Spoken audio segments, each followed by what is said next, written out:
Hello everyone, welcome back to my mini blog. তো জানি অনেক দিন ধরেই মিনি ব্লগ দিতে পারছি না, কিন্তু আজকে একটু টাইম বার করে মিনি ব্লগটা এডিট করেই ফেললাম।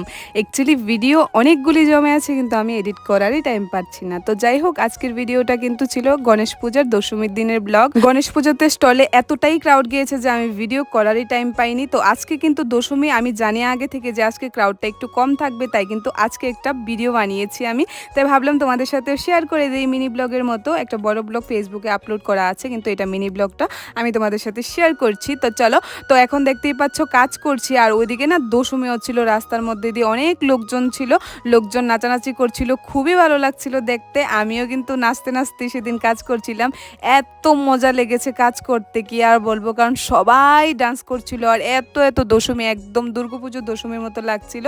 আমরা স্টলে দাঁড়িয়ে দাঁড়িয়ে দেখছি, নাচছি, আনন্দ করছি আর খাচ্ছি, আর মানে কাস্টমার আসলে কাস্টমারকেও দিচ্ছি। ওদিনও ভালোই ক্রাউড ছিল, সব কিছুই আমাদের তাড়াতাড়ি শেষ হয়ে যায়।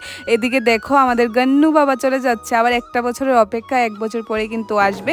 কিন্তু গণেশ পূজা আসলে কিন্তু একটা জিনিস বেশ ভালো লাগে, কারণ দুর্গা পূজার আর বেশি দিন থাকে না। এখন কিন্তু আমরা কিন্তু গণেশ পূজার মধ্যে হাফ দুর্গা পূজার ফিলটা না নিয়ে নিয়েছি। এই যে বেশি আনন্দ আবার আমার কপালে সহ্য হয় না, দেখতেই পারছো। বেশি আনন্দ করতে করতে মানে পেঁয়াজ কাটছিলাম, পেঁয়াজ শেষ হয়ে গিয়েছিল, তো এই মেশিনটাতেই আমার হাতটাই কেটে যায়। আর এই মেশিনটা এতটা ধার, কি আর বলবো, আমার যে কতটুক ডিপ কেটেছে, তোমরা যদি কাছ থেকে দেখতে বুঝতে পারতে, অনেকটা ব্লাড বেরিয়েছে, আর এত ব্যথা করেছে, কি আর বলবো, কিছু